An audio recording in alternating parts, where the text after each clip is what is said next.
It's showtime, folks!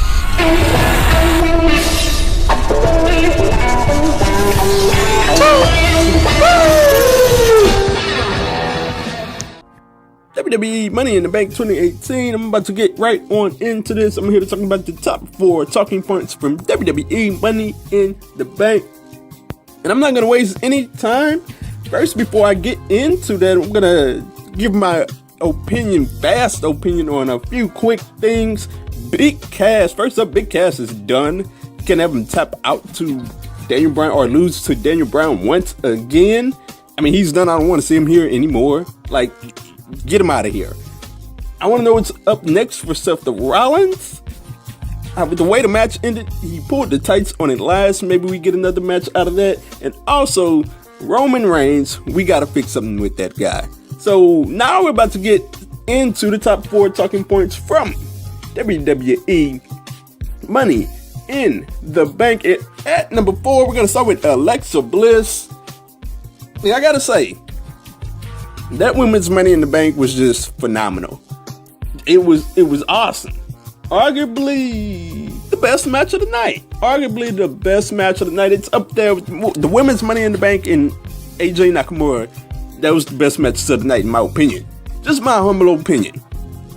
And I'm not going to go move for move on this one. I know there are reviews, and I just do not like reviews, long reviews where they go move by move, they go spot by spot. And the way I look at it is that I know you guys watch the matches, I watch the matches, so there's only but a few things to talk about that you want to hear. You want to get right on into the meat of the topics, meat and potatoes of the topics, not the fluff. So I'm getting right on into it.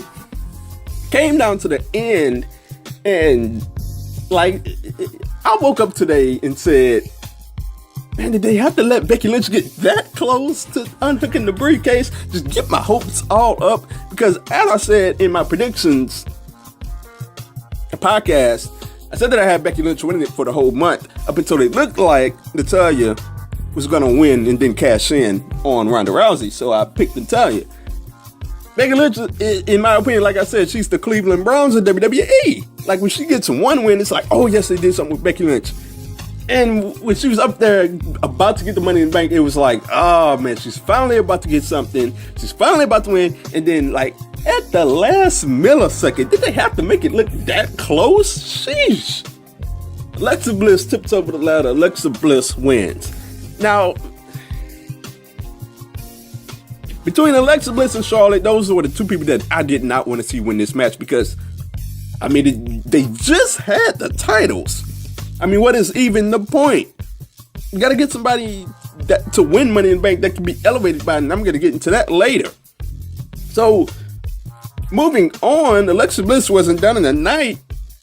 During the Nia Jax Ronda Rousey match, I'm here to say that while I still didn't like the Nia Jax Ronda Rousey match, I didn't take into account that Ronda Rousey's comeback would be so good. Obviously, her hot tag at WrestleMania, that was just awesome. And while she's not up to wrestling a full wrestling match, the match wasn't good to me. Her comeback was just awesome to see. The crowd rose up for it, and I gotta say, it kind of made up for how slow the match was going. So Alexa Bliss comes in, disqualification on Ronda Rousey, and she cashes in. She is Miss Money in the Bank. She cashes in on Nia Jax. So I mean, Alexa Bliss wins the title over Nia Jax. Why did we do this at WrestleMania? Like, what was even the point? You could have just kept the title on Alexa Bliss, and my goodness. Either that, or you could have done something with Bayley and Sasha Banks instead of having Alexa Bliss lose the title, have Nia Jax have a punk reign. Oh, I don't want to say a punk reign. It was a mediocre reign that they put her in. She beat Alexa Bliss and then beat her again, and that was it. And then they have Nia Jax lose again on the cash-in. So, I mean, what was the point in her reign? It was just mostly known for being the female Big Show when she was turning face, turning heel, turning face, turning heel. That's what that title reign was all about. Now Alexa Bliss is the champ again. She's a 5-time champion, for goodness sakes. Like, the title is just moving way too much. That women's title is moving around way too much for my liking. Just my opinion. So, I mean, Nia Jax loses, and what's next? Another Alexa Bliss and Nia Jax feud? Sheesh, man.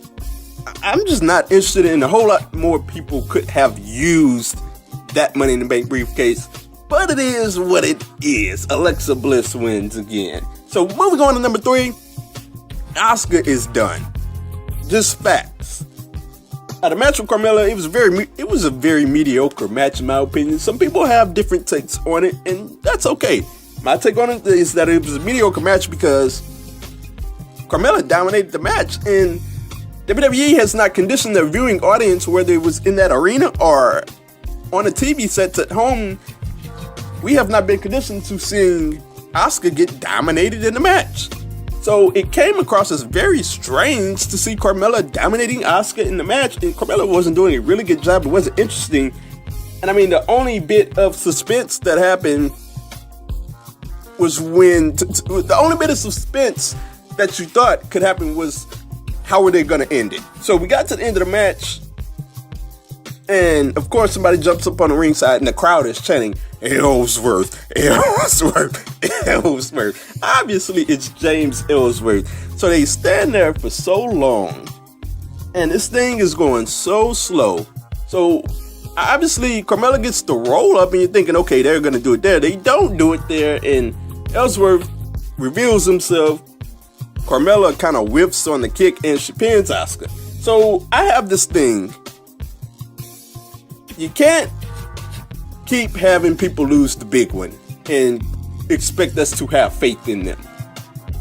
Look, Asuka, sometimes too many times, one too many times could be enough to lose the big one. In this case, it's too many times, because Asuka's moment should have came at WrestleMania.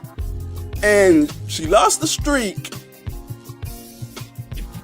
So obviously this was something to build her back up. And what are you doing here? She lost the big one again. And look, this is much like Samoa Joe in TNA. There was a time period where Samoa Joe was undefeated. He lost his big match to Kurt Angle, lost the streak.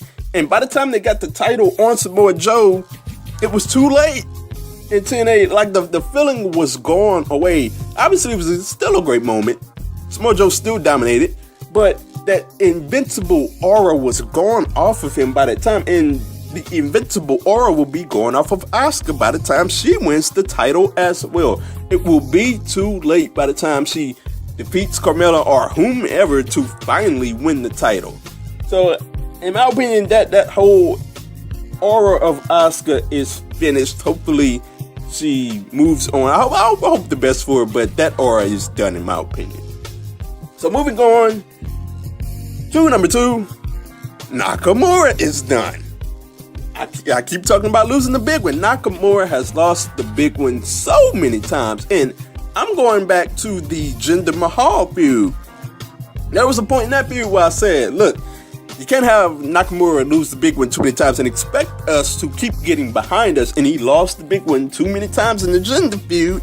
And now we get back to the AJ Styles feud, and you're thinking Nakamura is going to win at WrestleMania. He's going to have his crowning achievement, but the crowning achievement is the heel turn. And this match was awesome. Phenomenal spots. Just phenomenal spots back and forth. And the end was great too, but the wrong person won. The wrong person won in my opinion. AJ Styles, I love AJ Styles. It's going to go on to continue to have a phenomenal reign. But why do you turn Nakamura heel in the first place if he's not going to win the big one at the time that he should win the big one? So he's lost 6 straight title matches. Well, let me take that back. He has not captured the WWE title in 6 straight matches. So what's next for him? AJ Styles is done. AJ Styles just handedly defeated him. The only way Nakamura could get to him was low blowing him. AJ Styles beat him. This feud is over. AJ Styles just won clean. It's over. So I have no idea what's next for Nakamura, but I think the heel turn is over with. It's done. Well, it's not over with, but it once again, as with Asuka, he just does not have the same aura around him if you would have won this match. So moving on, we have Braun Strowman winning the Money in the Bank briefcase.